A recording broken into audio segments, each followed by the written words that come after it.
Zanimiva tekma, v kateri je bilo pač tako praznično vzdušje za NK Koper. Mi nažalost tudi z dvema igralcema več nismo uspeli doseči zadetka, imeli smo neke priložnosti, vendar je ostalo neodločeno, naj bo tako. Vendar kljub temu, danes smo odigrali tekmo, v kateri smo si želeli zmagati, prišli smo z namenom, da bi Kopru odščipnili prvi vse točke v spomladanskem delu. Nažalost v letošnji sezoni te priložnosti več ne bomo imeli. Nam sredina igrišča ni v dobri formi, to se vidi že kar nekaj tekem. Vsi po vrsti so imeli skozi ta del veliko težav in to se jim definitivno pozna. Fantje nimajo ideje, daleč od tega, da ne bi želeli, pri njih je prisotna velika želja, vendar enostavno v tem trenutku niso v najboljši formi. Tako da tu manjka malček več natančnosti, kreativnosti, ki bi nas pripeljale pač do zmag.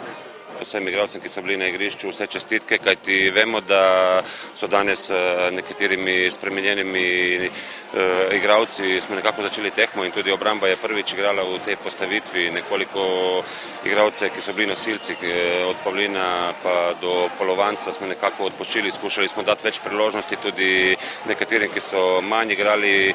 Lahko rečem, da vsi igralci, ki so nastopili, so tudi zadovoljili moje upanje in si vsekakor zaslužijo tudi, da so tukaj z nami.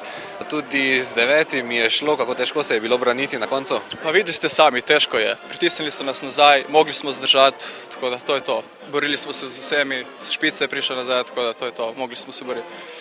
Naslov prvaka, kaj to pomeni za vas osebno in za Koper? Zame osebno, jaz sem prvič leto in pol sem v Kopru in meni je to nekaj posebnega. Lahko rečem, da sem nekaj dosegel tudi kot mlad igralec, tako da sem zelo ponosen na to. Res, rad bi se zahvalil tudi trenerju, da mi je ponudil to priložnost, da lahko odigram. Kako naprej? Špekulacije so, da bo Koper zdržal, koperska ekipa do Evrope in naprej?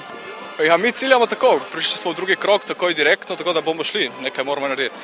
Prišli smo v ta drugi krog Lige Evropa, tako da bomo se potrudili, da bomo kaj naredili tudi tam.